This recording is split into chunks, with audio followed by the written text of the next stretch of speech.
Donc voilà, des périodes comme celle-ci peuvent être l'occasion de couper certains projets dans lesquels vous ne croyez plus. Aujourd'hui, j'en sais rien, moi, si vous avez 20, 25, 30 lignes crypto, bah déjà pour moi, c'est beaucoup trop, hein.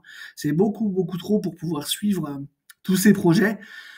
À moins que vous soyez vraiment full-time dans la crypto, et même encore là, je pense que c'est compliqué de suivre vraiment tout ce qui se passe, toutes les news, toutes les dernières innovations, les sorties, les équipes, etc. Donc, ça peut certainement être l'occasion de couper certaines lignes pour se recentrer sur lesquelles vous avez vraiment vos plus fortes convictions, parce que, qu'on soit clair, aujourd'hui, c'est possible d'avoir des très très fortes convictions sur, allez, 5, 6, allez, 7 projets crypto max.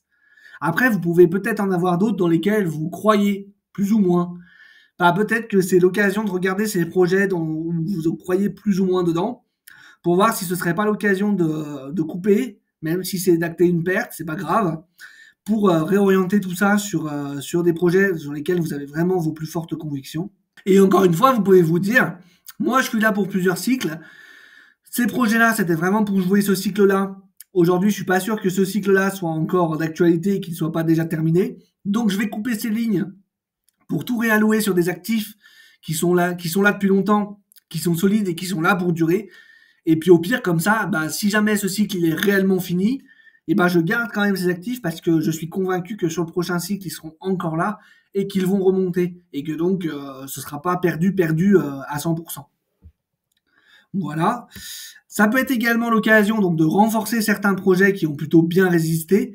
Donc encore une fois, à vous de voir lesquels ont le mieux encaissé la baisse, lesquels ont les plus forts fondamentaux d'après vous et dans lesquels vous croyez le plus. Et pour soit renforcer, c'est-à-dire réinjecter même de l'argent frais de votre compte en banque si jamais vous en avez encore et si jamais c'est votre souhait, ou tout simplement, encore une fois, bah voilà, couper certaines lignes dans lesquelles vous avez des convictions qui sont un peu plus faibles pour les réallouer sur des convictions, sur des projets où vous avez des convictions plus fortes. Ça peut être aussi l'occasion de mettre en place des seuils d'invalidation de vos théories. Alors ça, c'est quand même une chose qui est très importante. Faut bien comprendre une chose, c'est que sur le marché, en investissement de manière générale, crypto ou autre, on est là pour faire de l'argent. On n'est pas là pour avoir raison. En fait, on s'en fout d'avoir raison. Et les gens, ils s'en foutent aussi de que vous ayez raison ou tort. Donc, aujourd'hui, quel est votre scénario que vous privilégiez à l'instant T? Bon, bah moi, je pense que c'est fini. Auquel cas, je vends tout, terminé, on plie des goals, merci, au revoir. Moi, je pense que c'est pas fini, que ça va continuer. C'est mon cas aujourd'hui, je vous l'ai déjà dit, je vous le redis encore une fois. L'objectif, c'est pas de s'entêter à se dire non, non, c'est pas fini, moi je vous dis, je pense que c'est pas fini, donc c'est pas fini, c'est pas fini. Si le bitcoin demain il retourne à 30 000 dollars, alors ça m'étonnerait, mais bon voilà. Je serai pas là encore vous dire non, mais moi je vous dis que c'est pas fini, juste parce que j'ai dit que c'est pas fini un jour. Il faut se dire, voilà, moi je pense que tant que il ne s'est pas passé ça, tant que bitcoin ou ether n'est pas repassé en dessous de tel prix, pour moi, c'est pas fini. Par contre, à partir du moment où on va clôturer en daily, en weekly, en monthly, peu importe, sous tel prix pour tel actif, là, je pense que c'est terminé.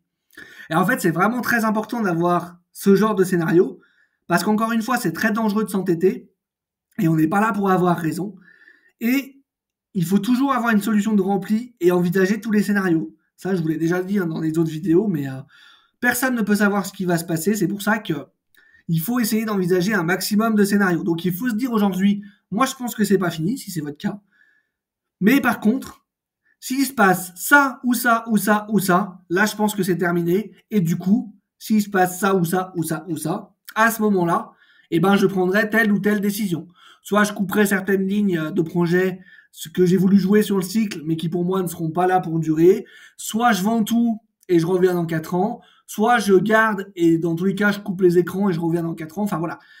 Il faut que vous ayez des seuils d'invalidation et il faut que vous ayez défini ce que vous allez faire si jamais les seuils sont atteints et du coup, qu'est-ce qu'on met en place à partir de ce moment-là et qu'est-ce qu'on fait pour la suite. Voilà, donc écoutez, on arrive à la conclusion de cette vidéo. Donc les périodes d'incertitude doivent vous pousser vraiment à réfléchir sur votre situation, à faire le point sur votre portefeuille. C'est vraiment très important de prendre le temps de le faire dans ces périodes-là, mais de le faire vraiment froidement et ne pas agir sous le coup de l'émotion, parce que c'est là que vous allez prendre vos plus mauvaises décisions. Mais aujourd'hui, vous pouvez factuellement regarder votre portefeuille et vous dire, ok, telle ligne, j'y crois plus. Telle ligne, j'en avais entendu parler, mais je pensais le jouer sur ce cycle, mais je suis pas convaincu. Telle ligne, par contre, j'y crois à fond. Telle ligne, je sais que dans 10 ans, ça sera encore là pour moi. C'est un projet qui est là pour durer.